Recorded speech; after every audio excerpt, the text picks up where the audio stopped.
Ana, eu vou só num instante buscar um copo de água que eu esqueci aqui, claro que está sim, à bem? vontade. Só um minuto.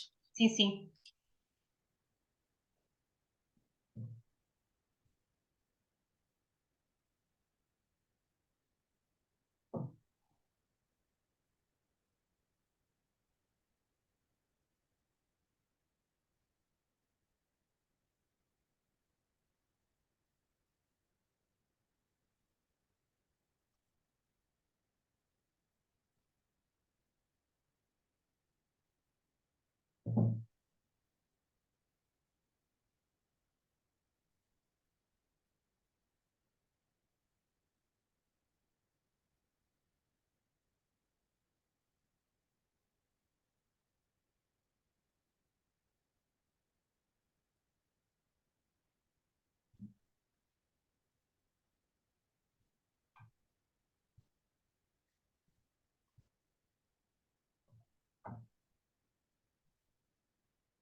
Ilustres colegas, boa tarde a todos e a todas.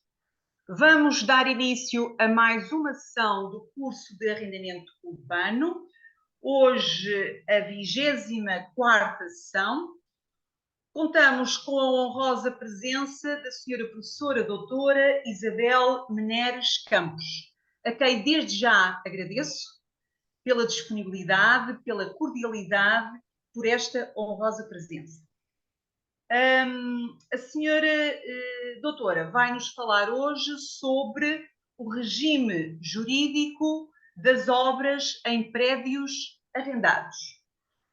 Antes de lhe passar a palavra, dizer-lhes, numa muito breve nota curricular da senhora doutora, que é licenciada em Direito pela Escola do Porto da Faculdade de Direito da Universidade Católica Portuguesa, mestre e doutorada em Direito pela Faculdade de Direito da Universidade de Coimbra, área de especialização em Ciências Jurídico-Civilísticas.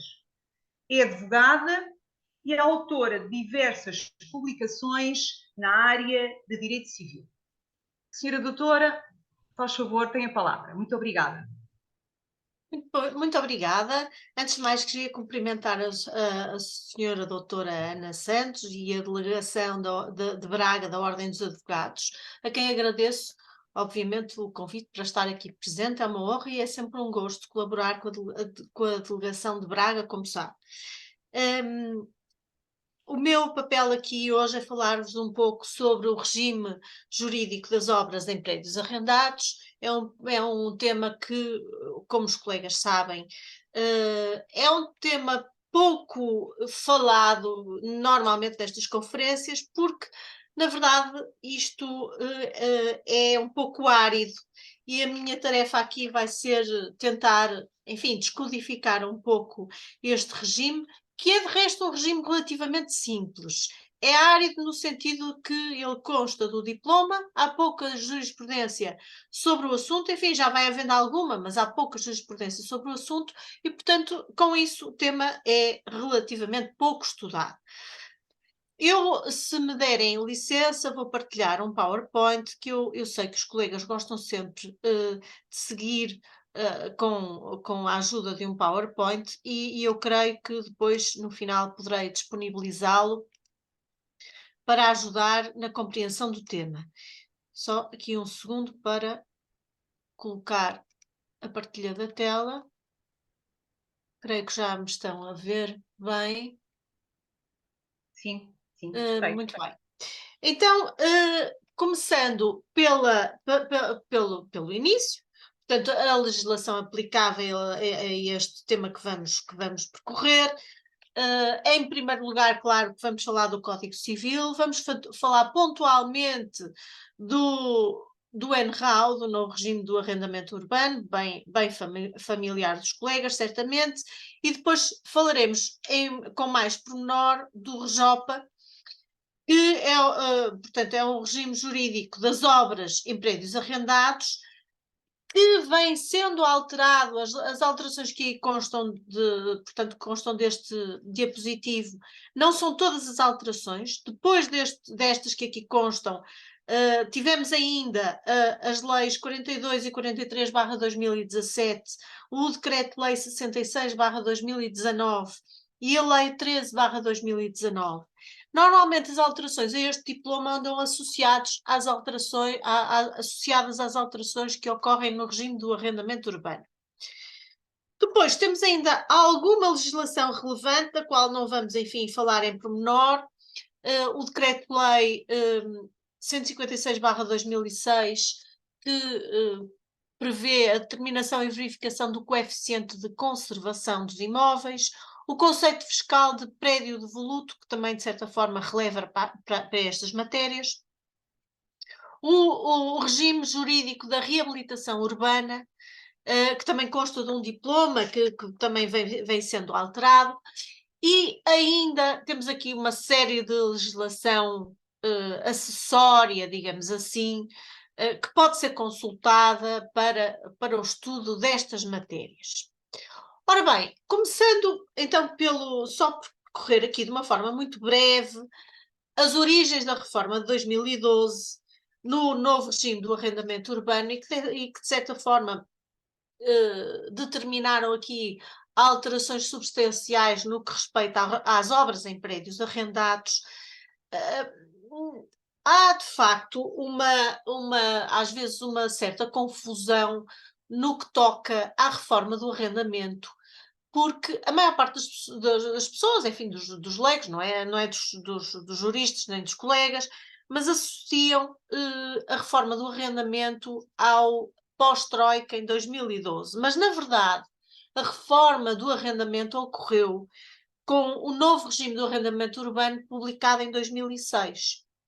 O certo é que essa lei de 2006 acabou por se revelar insuficiente para aquilo que eram, enfim, os objetivos da reforma, e houve até um consenso generalizado no sentido de que era necessário rever esse diploma de 2006, porque o diploma, de certa forma, revelou-se insuficiente, e revelou-se insuficiente porque não acautelava certas situações de fragilidade, por exemplo, dos idosos ou dos deficientes, ou não acautelava suficientemente, e, por outro lado, em relação àquilo que era o objetivo central, que era terminar com os arrendamentos vinculísticos e permitir a atualização das rendas nos contratos mais antigos, até por imposição da Troika, o regime de 2006 não se revelava de facto adequado. Portanto, havia aqui um problema de manutenção de uma série de contratos anteriores a 1990, os chamados arrendamentos vinculísticos, e por outro lado havia a questão dos arrendamentos com vinculismo de grau mais reduzido, que são aqueles do período intermédio entre 1990, no caso dos arrendamentos habitacionais, 1995, no caso dos arrendamentos para fins não habitacionais, e este período já dos arrendamentos novos, que marcamos a partir do novo regime do arrendamento urbano de 2006. O que se sentia, e isto interessa-nos particularmente para a questão do regime das obras em prédios arrendados, o que se sentia é que havia de facto uma degradação acentuadíssima do património edificado, sobretudo nas áreas do Porto e Lisboa, nos grandes centros urbanos, mas também em Coimbra, em Braga, e isto fez com que, de certa forma, os centros das cidades estivessem praticamente abandonados e com reflexos, obviamente, no ambiente urbano, e indiretamente também na qualidade de vida das pessoas e portanto, do próprio desenvolvimento dos centros das cidades. Portanto, estes foram os objetivos da reforma aprofundada, da reforma de 2006, que veio a ser aprofundada em 2012. E isto permitiu dinamizar o mercado do arrendamento urbano, permitiu criar mais habitação para arrendar, porque isto associado ao regime das obras em prédios arrendados permitiu que os senhorios fizessem obras nos prédios e o que veio, obviamente, depois a favorecer a revitalização dos centros das cidades. O que, como já vamos ver em pormenor em relação ao regime e ao regime atual, é que acontecia, e há inúmeras jurisprudências sobre isto, aliás, acontecia que nos prédios mais degradados o valor das rendas que eram pagas pelos arrendatários não permitia aos senhorios fazerem obras, designadamente obras profundas, de que esses prédios mais velhos, mais antigos, careciam tremendamente. Porque o que acontecia na prática é que se havia arrendamentos, e eram muitos, em que os arrendatários pagavam 10 euros, 20 euros, 30 euros por um imóvel no centro da cidade, o senhorio, e eu conheço de perto casos, não só casos de 1 ou 2 clientes que tive nessas circunstâncias, mas até o caso da minha avó, que tinha 2 ou 3 prédios no centro da cidade do Porto e que no seu conjunto recebia cerca de 300 ou 400 euros portanto, nesse tempo, estamos a falar em 2006, pelas rendas todas. Portanto, vejam bem o que é que isto significava portanto, na capacidade dos senhorios fazerem obras. Não tinham capacidade de fazer obras. E, como digo, há jurisprudência dos tribunais superiores sobre, designadamente, entenderem que é abuso de direito por parte do arrendatário a exigência da realização de obras quando o senhorio recebe ou recebia por essas rendas um valor tão irrisório, tão baixo. Bom, passando agora à questão propriamente que nos interessa, na verdade, de acordo com este conceito, com este novo conceito de reabilitação urbana, só pode haver aumento das rendas nos casos em que o imóvel não está degradado, e isso foi uma forma que o legislador encontrou de incentivar a realização de obras de conservação e recuperação dos imóveis. Portanto, de facto, o sistema pretendeu ser protetor da posição do arrendatário, mas, por outro lado, pretendeu também incentivar os senhorios com o objetivo de poderem aumentar as rendas, se sentirem motivados para a realização de obras. Quanto ao regime civilístico das obras em prédios arrendados, começando então a percorrer a legislação nesta matéria, estes artigos que aqui enumero, que aqui discrimino, são os artigos do Código Civil relevantes para este efeito, já vamos ver um a um, mas cabe dizer, em primeiro lugar, que este regime é um regime supletivo. Isto é, no que toca às obras, as partes podem, de facto, no âmbito da autonomia contratual, fixar o regime das obras a realizar livremente. Este regime supletivo, que vamos agora percorrer, vigorará no caso das partes não acordarem num determinado esquema para a realização das obras, ou de facto não chegarem a acordo ou não pretenderem fazer acordo nenhum.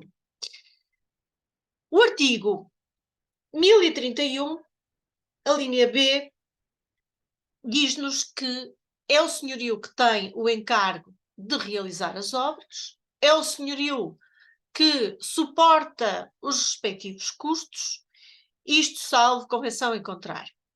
Mas, portanto, se há um dever do senhorio realizar as obras de conservação, isto como uma contrapartida, de facto, da obrigação de conceder o gozo da coisa, o gozo do imóvel locado ao arrendatário, se há de facto esse dever do senhorio realizar as obras, este dever é um poder-dever, isto é, o senhorio tem não só o dever, mas também o poder de as realizar.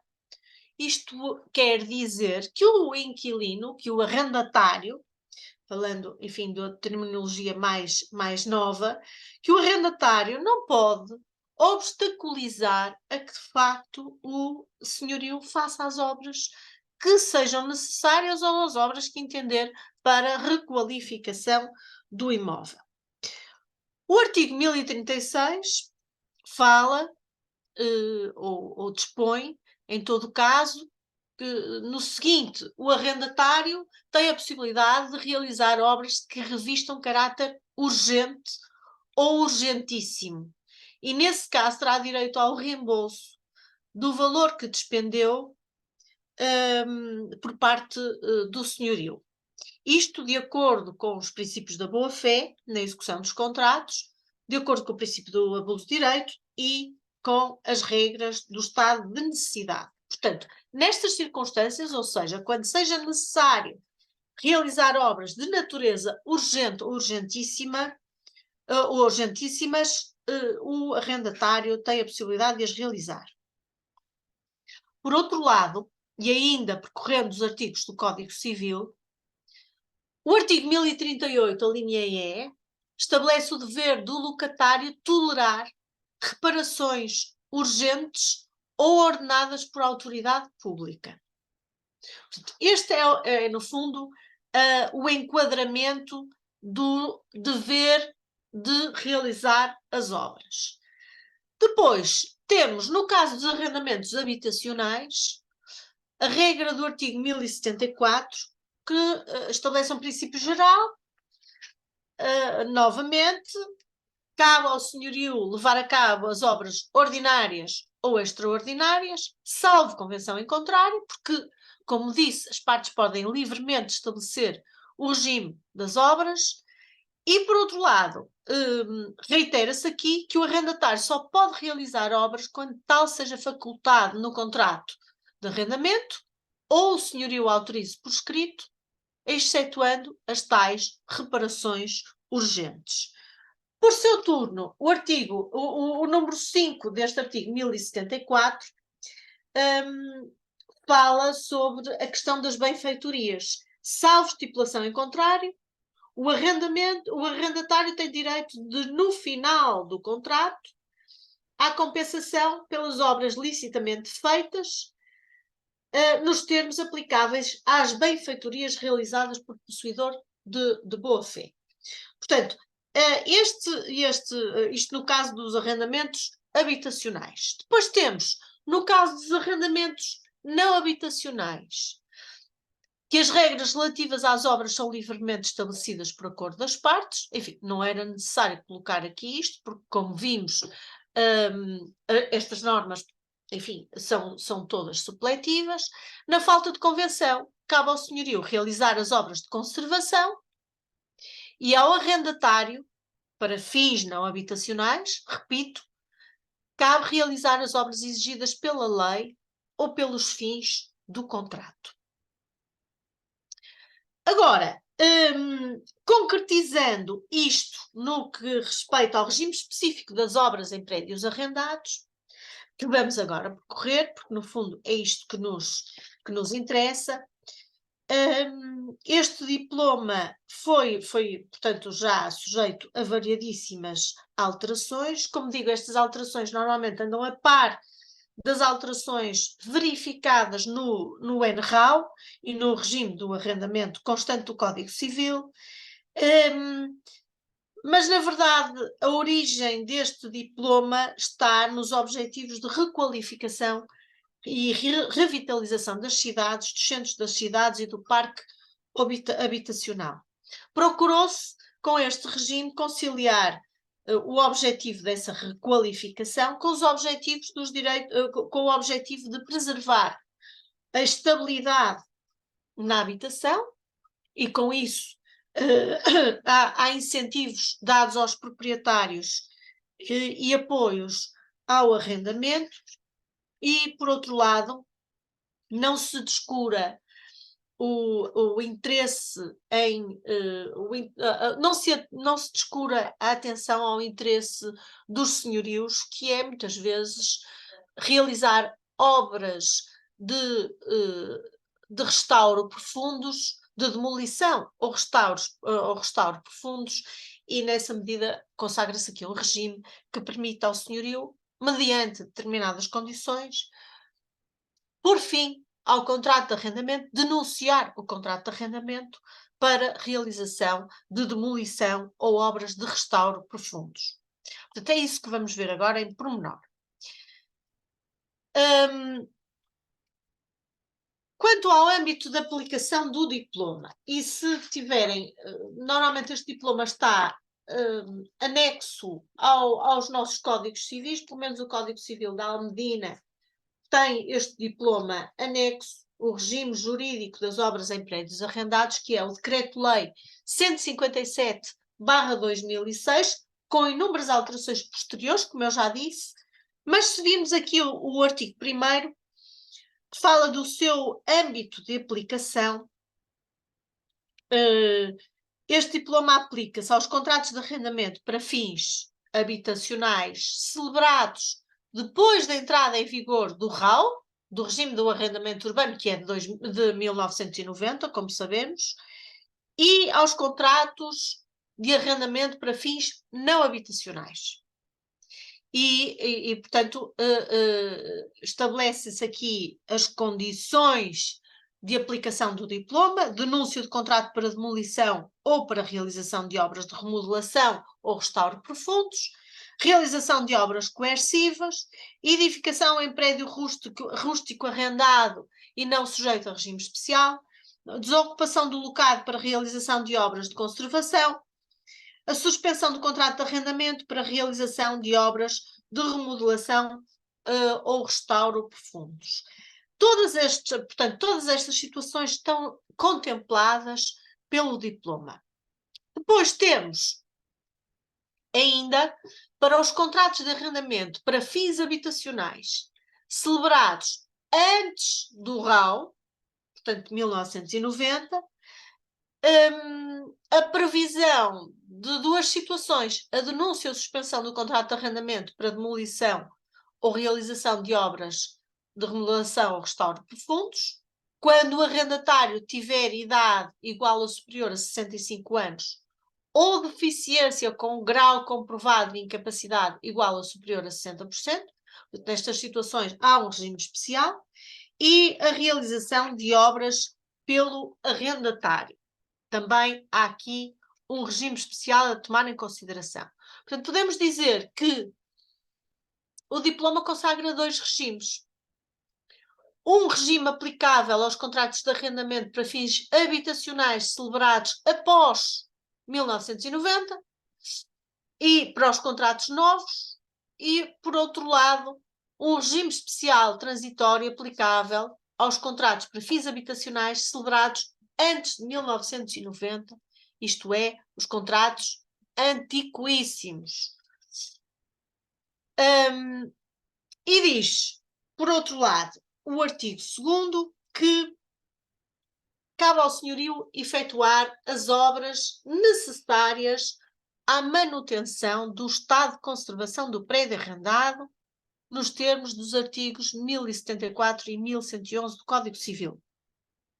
Ora, começando então por dividir esta matéria em obras de conservação, e já vamos ver, enfim, dentro destas as ordinárias e as extraordinárias, e depois vamos falar sobre as chamadas obras de demolição, remodelação ou restauro profundos. São, portanto, regimes diversos. Começando pelas obras de conservação, é preciso salientar que estas são aquelas obras em que se mantém inalterada a estrutura do prédio. São obras que se destinam a manter o prédio nas condições de habitabilidade e manter as condições da utilização do prédio. E dentro destas obras de conservação, então podemos distinguir de facto as obras ordinárias e as obras extraordinárias. As obras, o diploma não faz esta distinção, na verdade, mas as obras podem ser ordinárias quando são obras de pinturas, arranjos interiores, limpezas, pequenas reparações na canalização, nas instalações elétricas, ou pequenas manutenções nas casas de banho, ou, por exemplo, mudança de revestimentos. E as obras extraordinárias são aquelas que têm maior envergadura, dizem respeito à estrutura do prédio, estamos a falar de obras a realizar na fachada, no telhado, substituição de janelas e caixilharias, substituição profunda das instalações elétricas ou da canalização. Essas são, de facto, as obras extraordinárias. Esta distinção, digamos assim, também não se encontra, por exemplo, no regime jurídico da urbanização e da edificação, mas podemos dizer que há aqui uma certa coincidência entre aquilo que consta do artigo 2º do RJOPA e aquilo que consta do regime jurídico da urbanização e da edificação, que é um diploma de 1999, é o Decreto-Lei 555/99, mas que tem, de facto, aqui uma noção mais ou menos coincidente daquilo que são as obras de conservação. E porquê é que é importante, de facto, fazermos esta distinção?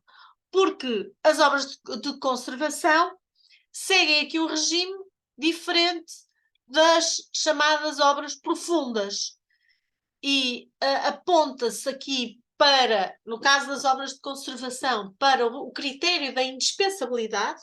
São aquelas obras indispensáveis para manter o prédio, enfim, em condições de habitabilidade e utilização. E o seu regime é um regime que se traduz na faculdade do senhorio exigir ao arrendatário, comunicando-lhe com uma certa antecedência, a desocupação pelo prazo necessário à execução das obras. E que a lei diz que não pode ser superior a 60 dias. Nesta situação, o senhorio está obrigado a realojamento do arrendatário, em condições análogas à que este tinha no locado, e suporta as despesas inerentes a esse realojamento. Neste caso, o realojamento há de ser feito nos termos do artigo 6º, deste diploma, isto é, no artigo 6º diz-se que o realojamento para a realização deste tipo de obras há de ser feito, desculpem, deixem-me aqui, há de ser feito dentro do mesmo, ora deixem-me só ver aqui, onde é que isto está? Portanto, por 60 dias, não pode exceder 60 dias, nas mesmas condições, e então, de facto, faz-se aqui uma caracterização daquilo que daquilo que são essas mesmas condições, portanto, de acordo com as necessidades do agregado familiar do arrendatário, e, inclusivamente, explica-se que, consoante a composição do agregado familiar, o fogo há de ter uma tipologia mínima ou máxima. Por outro lado, a lei, quando fala deste critério de indispensabilidade, não faz qualquer distinção entre obras ordinárias e extraordinárias. E aqui há que, de facto, portanto, nós se pensarmos aquilo que são por exemplo, obras extraordinárias de reparação do telhado, ou de fachadas, ou de instalações elétricas, ou de instalações de canalização, podemos facilmente concluir que o prazo de 60 dias é manifestamente curto. Há certo tipo de obras que, de facto, não se compadecem com um prazo tão curto de 60 dias. Em todo caso, é evidente que quer que o senhorio e o arrendatário poderão acordar na prorrogação deste prazo de 60 dias e na medida em que é o senhorio que suporta as respectivas despesas, enfim, não será, creio que não será de todo em todo impossível as partes chegarem a acordo quanto a este ponto. Em todo o caso, o senhorio está de facto obrigado a este realojamento temporário do arrendatário na mesma freguesia ou em freguesia limítrofe, em condições análogas e, como referi, a suportar as respectivas despesas. Diferente disto, são as obras da iniciativa do senhorio e que se traduzem em obras de remodelação ou restauro profundos. E que podem ser, e estas, digamos que são as mais problemáticas, podem ser, de facto, obras que impliquem reconstrução, subsequente normalmente a uma demolição, alteração do edificado, ampliação do edificado, sendo que a própria lei qualifica o que é esta ampliação, dizendo que é ampliação quando o custo da obra seja de pelo menos 25% do valor do locado. E nestas circunstâncias, e repare-se, volto a dizer, trata-se de um poder-dever do senhorio, mas nestas circunstâncias, este tipo de obras provavelmente implica sempre um realojamento, implica sempre uma desocupação. Reparem, trata-se de obras de remodelação ou restauro profundos, da iniciativa do senhorio, e isto vai fazer com que, para fazer essas obras, não seja possível manter os arrendatários a ocupar o local onde essas obras se vão realizar. Por isso a lei diz no artigo 5º-A que estas obras, a realização destas obras conduz ou conduzirá à suspensão da execução do contrato de arrendamento pelo período de decurso daquelas, sem prejuízo do disposto no número seguinte. E diz o número a seguir, em caso de demolição ou de obras de remodelação ou restauro profundos, que não resulte local com características equivalentes às do locado, onde seja possível a manutenção do contrato do arrendamento, o senhorio pode denunciar o contrato de arrendamento nos termos da alínea B do artigo 1101. Portanto, daqui retiramos duas hipóteses ou duas possíveis consequências. A primeira é a suspensão do contrato de arrendamento. A segunda consequência é a própria denúncia do contrato de arrendamento. Isto se não resultar do local que vier ali a ser construído, em resultado dessa demolição, reconstrução, se não resultar do local, condições equivalentes para a manutenção do contrato de arrendamento. A lei prevê, e aqui não vou deter-me demasiado, mas a lei prevê no artigo 10º-A como é que se efetiva a suspensão. A suspensão nestas circunstâncias tem obviamente que ser comunicada pelo senhorio ao arrendatário, que, portanto, o senhorio comunica-lhe a intenção de proceder às obras que obrigam à desocupação do locado, informar o local e as condições do realojamento fornecido, a data do início e a duração provisível das obras. E o arrendatário, após esta comunicação, pode, em alternativa, denunciar o contrato de arrendamento. Neste caso, caberá ao arrendatário indicar o momento da produção dos efeitos da denúncia. Estou a ler o artigo, e essa denúncia é comunicada no prazo de 30 dias. Por outro lado, se não ocorrer essa denúncia, o senhorio, no final das obras, há de comunicar ao arrendatário para que este depois possa reocupar o imóvel de onde foi, enfim, de onde foi temporariamente desalojado. Agora, temos ainda que analisar aqui outra questão, que é a questão que vem prevista no artigo 6º, que é a denúncia do contrato de arrendamento para remodelação ou restauro. Qual é a diferença em relação à suspensão do contrato? É que nestes casos o senhorio pode, portanto, partir para, em vez de suspender o contrato, nos termos do número 2 do artigo 5º-A, denunciá-lo, só que, se denunciar, o senhorio terá que fazer uma de duas coisas.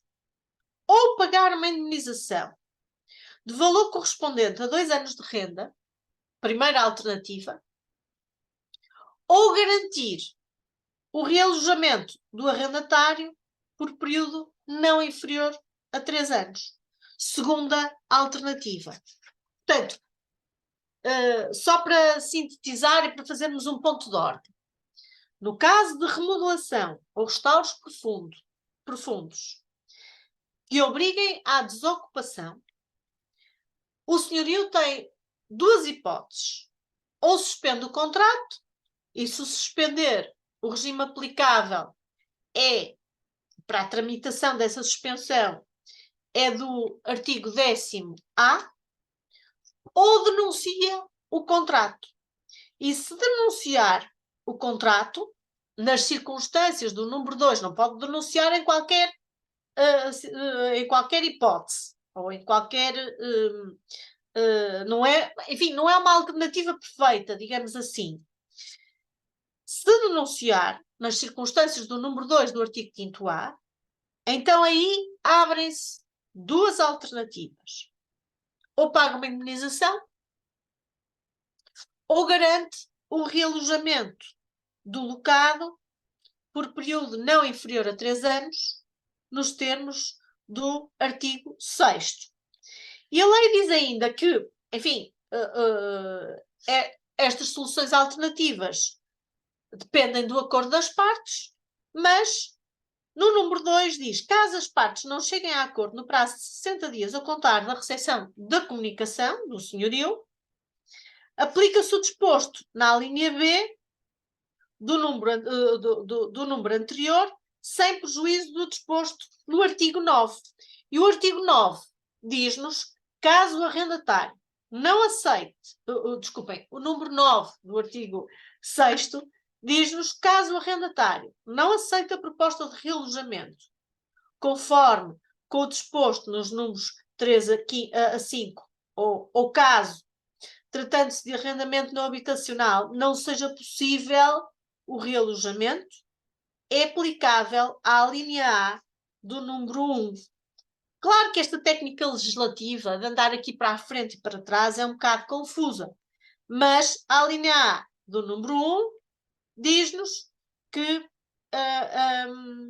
o senhorio terá que pagar, portanto, se as partes não chegarem a acordo, se o arrendatário não aceitar, o senhorio terá que pagar, então, a tal indemnização correspondente a 2 anos de renda. Portanto, no limite, na verdade, quando 2 anos de renda, não podendo esta indemnização ser inferior a 2 vezes o montante de 1/15 do valor patrimonial tributário do locado. Portanto, não esquecendo isto, porque se pensarmos, por exemplo, naquele caso em que o arrendatário pagava uma renda irrisória de 30 euros por mês. Bastava fazer as contas, ora, 30 euros vezes 24, assim, de cabeça não consigo a esta hora, 30 euros vezes 24, o senhorio ia pagar uma indenização de 720 euros, o que não pode ser. Portanto, a lei estabelece aqui um limite mínimo, que é o do pagamento de uma indenização de 1/15 do valor patrimonial tributário do local. E hoje em dia, tendo em consideração que, de facto, os imóveis já estão relativamente atualizados nas finanças, não é propriamente difícil obter-se com isto um valor de indenização bastante razoável. Ora, ainda quanto a esta comunicação para a realização de obras de remodelação ou restauro profundos, o senhorio tem que juntar à comunicação estes documentos que aí são identificados, que são identificados no artigo 1103, isto para prevenir, naturalmente, que o senhorio não possa, por sua livre iniciativa e sem ter, de facto, um projeto concreto para o imóvel, denunciar o contrato de arrendamento. Portanto, a lei exige aqui que, de facto, já tenha havido, enfim, um projeto minimamente em curso. E, por outro lado, a lei exige ainda, como uma forma de acautelar os interesses do arrendatário, a confirmação da denúncia nos termos do artigo 8º do REJOPA. Há ainda que falar aqui das situações em que pode haver demolição, que vêm previstos no artigo 7º, que são aquelas situações em que a demolição ou é ordenada por uma entidade pública, administrativa, ou seja necessária por força da degradação do prédio a atestar pelo município, ou se a demolição resultar do plano de ordenamento do território aplicável. Isto acontece sobretudo naquelas situações em que, de facto, os prédios estão muito degradados e correm o risco de ruir, e às vezes nós, enfim, sabemos mais ou menos de um ou outro caso em que isto aconteceu, os arrendatários recusam-se a sair, e o senhorio incorre, de facto, numa responsabilidade grave se acontecer alguma coisa e o prédio, imaginem, ruir com as pessoas lá dentro. Portanto, isto justifica-se nestas circunstâncias, portanto, sem haver projeto nenhum, que é o que acontece na situação que estivemos a ver antes, imediatamente antes, sem haver projeto nenhum, há necessidade de proceder à demolição por força destas circunstâncias.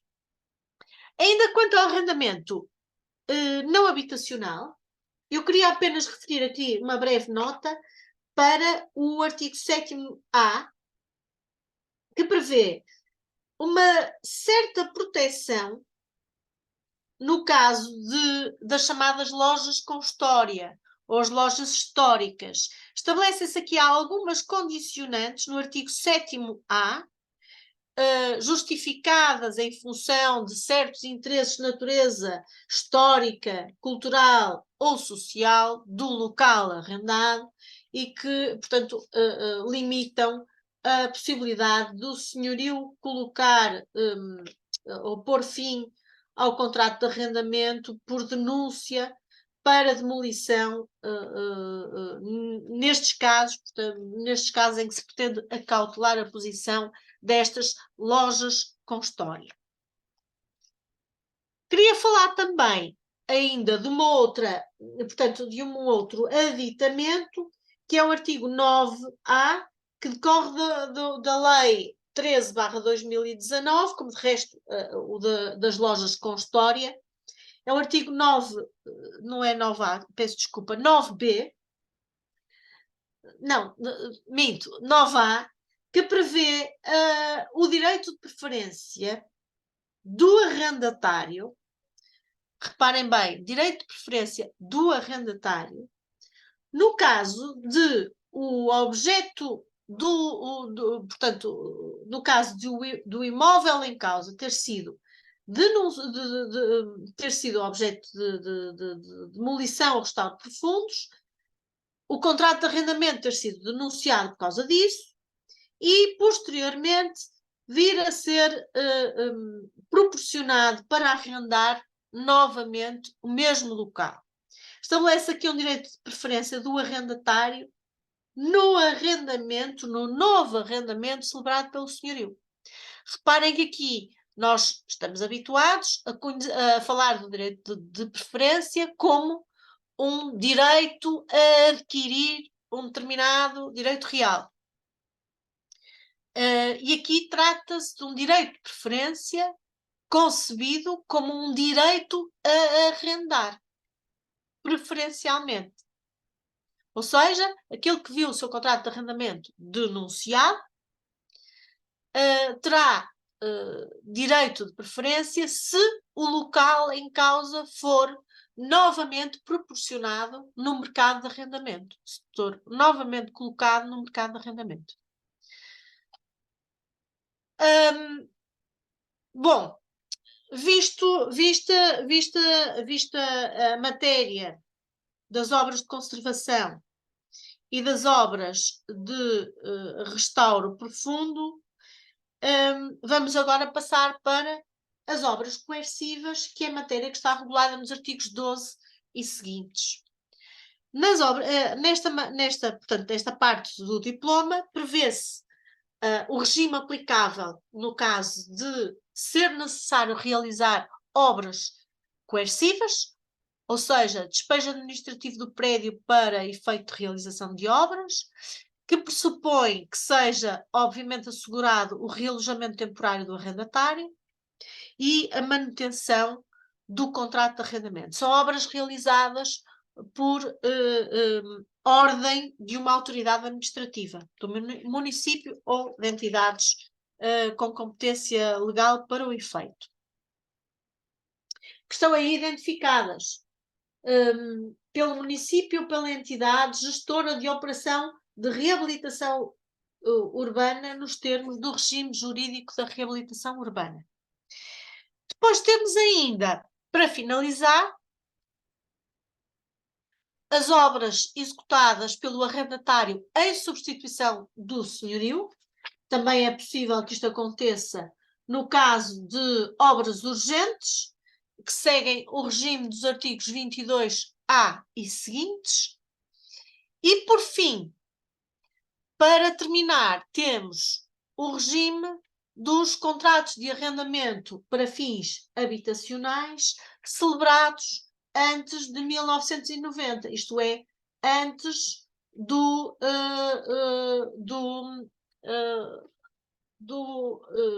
regime do arrendamento urbano, e que seguem, portanto, este regime especial transitório constante dos artigos 23 e seguintes. A cautela, sobretudo, chama a atenção em particular para o artigo 25, onde se fala da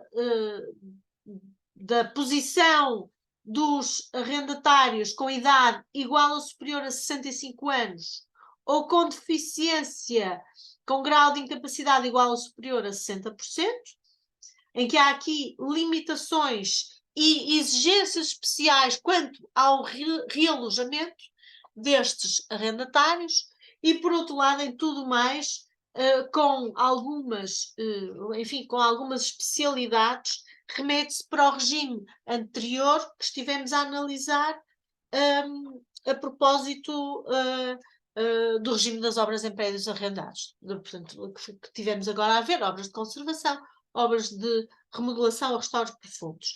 De referir também que os artigos, a maior parte destes artigos que se seguem, portanto, dos artigos 27 e seguintes, que referiam aqui um regime da realização de obras da iniciativa do município e da iniciativa do arrendatário, este regime foi revogado.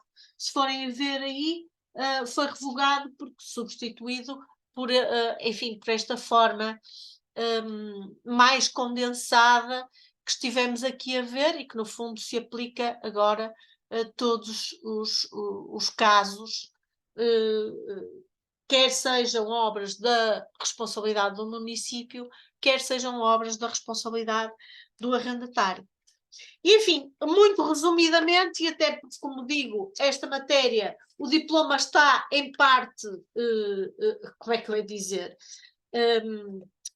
está amputado em parte porque foram revogadas muitas das suas normas, mas resumidamente era esta a matéria que vos trazia aqui hoje. Eu sei, enfim, eu sei que pode parecer um bocadinho maçador, mas enfim, é o que é, o diploma é o diploma que temos e sei que este curso está a ser um sucesso e provavelmente agora fazendo a ligação com as matérias que entretanto foram sendo lecionadas, creio que é mais fácil de compreender a forma, enfim, a forma como o diploma está organizado. Estou à vossa disposição para 2 ou 3 perguntas que entendam submeter. Muito obrigada, Muito obrigada por esta brilhante exposição, tão clara e tão objetiva. Entretanto, reparo que temos efetivamente aqui algumas questões colocadas no chat que vamos tentar responder. Então, temos a questão colocada pelo colega Dr. Sérgio Martins, que refere o seguinte: na hipótese de um acidente no imóvel arrendado em razão de uma remodelação ou restauro que leva à sua destruição total, como fica a obrigação do senhorio em relação ao prazo dos 60 dias? Bom, eu acho que nessa situação, das duas, uma. Como digo, estas matérias são matérias em que o regime legal é supletivo, e, portanto, as partes podem acordar livremente. Mas, na maior parte das situações, quando se chega portanto, a esta situação limite, o senhor e o arrendatário não se entendem, não conseguem acordar em coisa nenhuma. Nós todos andamos nesta vida e sabemos muito bem que a matéria do arrendamento às vezes é uma matéria muito sujeita a litigiosidade. E ainda para mais quando, enfim, às vezes não encontramos pessoas razoáveis de um lado e do outro da barricada. Eu creio que nesta situação haverá que aplicar por identidade das duas uma, ou de facto é possível reconstruir o imóvel num prazo razoável e as partes conseguem chegar a acordo, ou não chegando a acordo, haverá que aplicar o regime do artigo 6º, que é a denúncia para remodelação ou restauro por fundos, ou porventura o regime do artigo 5º-A, número 1, a suspensão da execução do contrato de arrendamento, mas aí aplicando-se as consequências, que é a obrigação do senhorio realojar por um determinado período, não é? Por um determinado período, até que se concluam as obras. Porque, como eu comecei por dizer há pouco, a realização de obras de conservação num prazo de 60 dias pode parecer, de facto, à partida, uma previsão irrisória, porque todos sabemos que as obras com alguma profundidade não demoram isso. E, portanto, esta situação que coloca ou conduz de facto a uma situação em que é preciso denunciar o contrato, o senhorio aí tem que denunciar, não é? Ou então consegue, de facto, suspender o contrato nas circunstâncias do artigo 10º-A e comunicando ao arrendatário a efetivação dessa suspensão e pronto, até ao fim das obras. Mas não vejo aqui outra solução, não é? Muito bem, temos agora uma outra questão colocada pela colega doutora Raquel Figueiras, que refere o seguinte: num imóvel que está dividido em 3 casas, arrendadas a 3 pessoas diferentes, mas tem uma única caderneta predial, como calcular 1/15 do VPT? Eu acho que há regras do ponto de vista fiscal, portanto, estamos a falar de um imóvel que não está dividido em propriedade horizontal, não é? Mas tem 3 casas. Eu acho que há critérios, mas confesso que não sou fiscalista, mas eu acho que há critérios para calcular o valor patrimonial nestas circunstâncias. Portanto, eu diria que numa circunstância destas, o cálculo seria feito, dado que a lei remete expressamente para as regras do direito fiscal. Eu creio que o Código do IMI há de prever qualquer coisa nesse sentido, mas confesso que não lhe sei dizer. Eu, eu aconselhava a colega, a doutora Raquel Figueiras, e porque de facto é matéria fiscal, de remeter esta questão para a delegação de Braga da Ordem dos Advogados e nós remetemos à senhora doutora Susana Costa, que já teve a oportunidade de ser também aqui oradora no curso e que, de certo, não se importará de responder e depois nós remeteremos também a resposta à colega. Uma outra questão colocada pela doutora Paula Pratinha, no PowerPoint referia à denúncia para remodelação e obras profundas em contratos de duração indeterminada, que daria lugar à indemnização ou realocação, e no caso de contratos de duração limitada ab início, e ainda se tiverem renovações. Eu peço desculpa. Esse foi, eu por acaso tinha, quando estava aqui a preparar esta sessão com a Ana, disse que havia uma coisa que eu tinha que corrigir no PowerPoint, que não tinha tido oportunidade de corrigir, e este era justamente o aspecto, porque isto refere-se à legislação anterior. Eu fiz uma outra apresentação aqui há coisa de uns anos, ainda antes da pandemia, sobre este regime e tinha este PowerPoint preparado que, entretanto, adaptei para esta nova lei, que é a Lei 13/2019.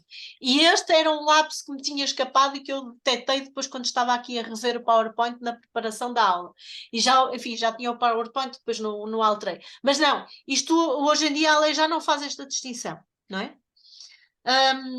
Já não faz esta distinção e tem, enfim, tem aqui, a única distinção que faz é, como digo, aquela entre os contratos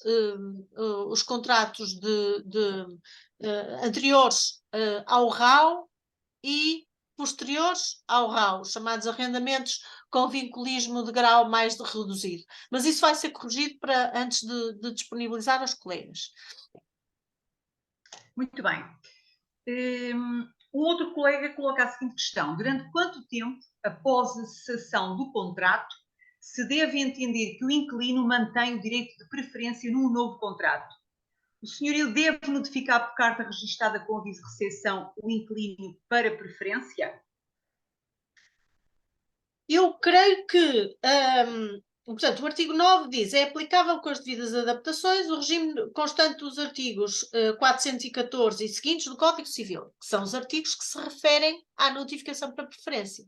Portanto, esta notificação para preferência, que tem que obedecer, portanto, às regras do artigo 416, o senhorio tem que comunicar o preço ou a renda, melhor dizendo, e as condições do contrato de arrendamento, prazo, enfim, e as demais condições, e eu creio que, aliás, aí o próprio o artigo 9A, número 3, diz: o arrendatário tem que exercer o direito de preferência no prazo de 15 dias. Se depois ele não exercer a preferência, o seu direito caduca. O meu entendimento é que este direito de preferência não se manterá para posteriores arrendamentos. Vamos supor que se tratava, portanto, o novo contrato de arrendamento é um arrendamento com o prazo de 5 anos. Cessado esse arrendamento que tinha o prazo de 5 anos, o arrendatário não vê o seu direito de preferência renascer. Isso não fazia sentido nenhum, porque faria com que o senhor estivesse ali internamente vinculado a ir procurar o arrendatário anterior para lhe dar o direito de preferência. não é? E depois, já agora, permitam-me só salientar isto. Violado o direito de preferência, e aqui estamos a falar de um direito legal de preferência, que confere ao preferente o direito a exercer a preferência sobre um contrato de arrendamento, violado o direito de preferência, eu creio que se aplicarão aqui, com as necessárias adaptações, as normas que prevêem as condições do exercício da ação de preferência, do artigo 1410. Mas repare-se, e aqui está, enfim, o legislador faz estas coisas e depois não pensa, no caso da ação de preferência, ela está sistematicamente colocada, daí que esta figura seja de facto um bocadinho estranha. A ação de preferência está sistematicamente colocada no Código Civil nas disposições em matéria de compropriedade e, portanto, e prevê o exercício do direito de preferência por um comproprietário que adquire, através do exercício do direito de preferência, um determinado direito real. Daí que me pareça, de facto, neste caso concreto, enfim, aqui uma disposição estranha. Eu não sei até se haverá efetivamente lugar ao exercício ou direito a exercer, a intentar uma ação de preferência, ou simplesmente esta violação deste direito de preferência confere ao arrendatário um crédito indemnizatório, um direito a uma indemnização. Não sei, é uma questão a estudar. Confesso que nunca tive nenhum caso destes. Teria que ver aqui se já há alguma jurisprudência sobre isto, porque também nunca vi nada anotado ou escrito em concreto sobre este direito de preferência. Mas que é uma figura estranha, é. Passamos então à questão seguinte. A colega doutora Helena Diogo pergunta: em que casos é que o senhorio pode aumentar a renda na sequência da realização de obras no locado? E qual o procedimento ou critérios a adotar? Isso está num outro diploma. Portanto, isso está no diploma do NRAU, não é? Onde se prevê, nas normas, creio que são, deixem-me cá procurar, nas normas transitórias do NRAU, só um segundo, que prevê aqui, para os arrendamentos não habitacionais, os artigos 50 e seguintes. Para os arrendamentos habitacionais, são os artigos 30 e seguintes. E, portanto, eu posso falar sobre isto, mas eu acho que isso aí justificaria a questão do aumento das rendas, justificaria, porventura, uma outra sessão. Estou disponível se ainda não houver formador alocado para esse tema. Mas essas circunstâncias estão, portanto, nos artigos 30 e seguintes do NRAU para os arrendamentos habitacionais. Bom, passamos então para a questão seguinte. Relativamente à confirmação de denúncia, o artigo 1103, número 3, prevê documentos algo diferentes do que o número 3 do artigo 8º do regime jurídico das obras em prédios arrendados. Tem razão. Qual prevalece? Tem razão. Portanto, o artigo... o número 3 do artigo 8º diz: a denúncia é confirmada sob pena de ineficácia mediante comunicação ao arrendatário acompanhada de comprovativo do deferimento do correspondente pedido no caso da operação urbanística sujeita à licença administrativa, ou comprovativo de que a pretensão não foi rejeitada. Lá está os tais casos de diferimento tácito. E, por sua vez, o artigo 1103, deixe-me cá conferir, o artigo 1103 estabelece, eu acho que isto não é a confirmação, isto é a comunicação. Quando a denúncia tiver... portanto, a diferença aqui está essencialmente no seguinte, portanto, no número 2 do artigo 1103, fala-se da comunicação. E depois, a seguir a esta comunicação, é preciso mandar a confirmação do artigo 8º. Portanto, são duas comunicações diferentes, não é? Eu entendo isto como sendo duas comunicações. A denúncia a que se referem, porque se reparar no número 2, o número 2 do artigo 8º coincide, no essencial, com o número 2 do 1103. Portanto, são duas comunicações diferentes, não é? Uma primeira, em que comunica que vai denunciar, e uma segunda, que é a confirmação da denúncia, onde já estamos numa fase mais adiantada do processo de controle prévio administrativo das obras. Portanto, pelo menos, enfim, entendo assim.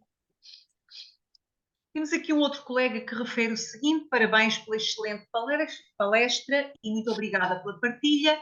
E coloca esta questão: na situação prevista de realojamento do locatário no locado que recebeu obras extraordinárias, é que se vê a linha B do artigo 6º, a renda é aumentada e como? Lá está, de acordo com o procedimento que depois decorre do NRAO, dos artigos que referi, não é? Em todo o caso, eu acho que havia aqui qualquer coisa sobre isto. Deixem-me só aqui. Mas o procedimento para aumento das rendas é sempre de acordo com o NRAO, portanto, mais à frente. Portanto, será um procedimento a seguir ao realojamento, não é? Mas eu creio que havia aqui uma norma que falava exatamente sobre isto, que agora não estou a encontrar. Que agora não estou a encontrar. Em todo caso, enfim, reitero que o procedimento é aquele que vem no NRAO, que é enfim, um procedimento a par deste, mas que não coincidem, são duas coisas diferentes. Muito bem. Ainda relativamente ao direito de preferência, o colega vem acrescentar o seguinte: o que acima se pretendia perguntar é se o inquilino mantém o direito de preferência num novo contrato durante quanto tempo? Imaginemos que o novo arrendamento só é celebrado passados 3 anos. Eu acho que mantém o direito de preferência até à celebração do primeiro contrato de arrendamento. Porque o direito de preferência, na sua essência, enfim, o direito de preferência em termos gerais, seja o direito legal de preferência, seja o pacto de preferência, seja o direito de preferência, o pacto de preferência com eficácia real, a essência do direito de preferência é ele só existe quando existe uma proposta concreta, isto no caso do direito de preferência, na venda ou, enfim, na alienação de uma coisa. Vamos fazer este paralelismo. Ele só existe, o direito de preferência, só nasce, digamos assim, se existir um projeto concreto de alienação. Ora, no caso deste direito de preferência no arrendamento, aplicam-se as mesmas considerações. Só existe direito de preferência, ou melhor, ele está num estado latente, existe, mas só se concretiza quando existe um projeto concreto de celebração de um novo contrato de arrendamento. Agora, portanto, o direito de preferência manter-se-á até que exista, manter-se-á latente, até que exista um projeto de arrendar concreto. Nessa altura, o senhorio é obrigado a fazer a comunicação para preferência, para o exercício do direito de preferência. O arrendatário exerce ou não exerce? Se não exercer, pronto, o seu direito caduca, porque o direito de preferência existe naquele momento e ele tem um prazo, que é um prazo de 15 dias, a contar da notificação, para o exercer. Portanto, não sei se percebeu exatamente isto. O meu entendimento é que esse direito de preferência se mantém latente até à celebração do primeiro contrato de arrendamento. Pois, Entretanto, se o senhorio, aliás, isto acontece também no caso do direito legal de preferência na alienação.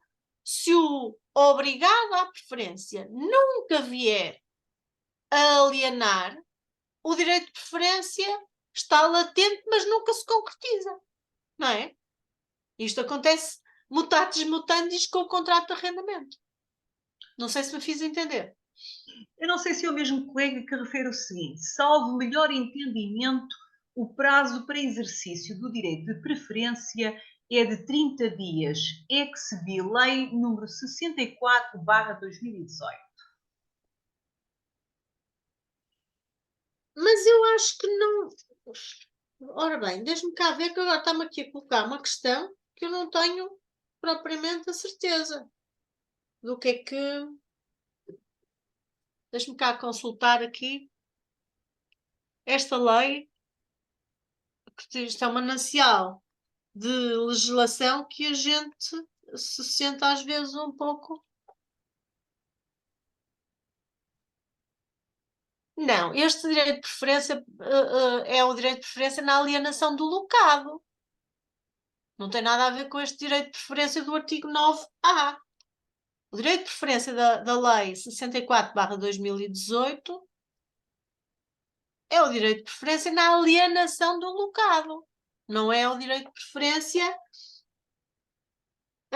no âmbito do novo arrendamento celebrado pelo senhorio. São coisas diferentes, não é? Claro, claro. Eu Bom, creio que o artigo 9 o artigo 9A é referente ao direito de preferência na celebração de um contrato, de um novo contrato de arrendamento. Certo? entretanto, temos aqui uma questão que refere o seguinte: com o termo do contrato de 3 anos, caso o senhorio e o arrendatário decidam renovar ou efetuar novo contrato, o senhorio poderá aumentar a renda? Sim, sim. Pode aumentar a renda, claro. Depois temos aqui uma outra Claro. questão. No caso de uma fração autónoma, num arrendamento não habitacional, surgiram problemas de infiltrações de água que o inquilino exige ao senhorio realização de obras, tendo inclusive a suspender o pagamento da renda. O senhorio é um condómino nessa propriedade horizontal e não pode, por si, realizar as obras. Quid iuris? Já está reportado à administração do condomínio, mas nada foi ainda feito. Bom, a legitimidade para exigir junto da administração do condomínio a realização de obras é do proprietário, que é o senhorio. E, por sua vez, o arrendatário, repare-se, o contrato de arrendamento é um contrato sinalagmático. Existem obrigações para ambas as partes. E as obrigações principais são, do lado do arrendatário, a obrigação de pagar a renda, do lado do senhorio, a obrigação de proporcionar o gozo da coisa.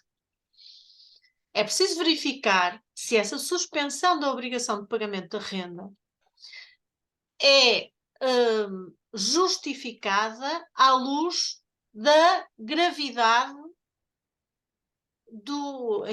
dessa vicissitude, dessas infiltrações, porque suspender simplesmente a obrigação de pagamento da renda, invocando que há infiltrações, não sei se o arrendatário não se está aqui a colocar numa posição de poder, enfim, sofrer uma ação de despejo com o fundamento da falta de pagamento da renda. É preciso verificar a gravidade do motivo.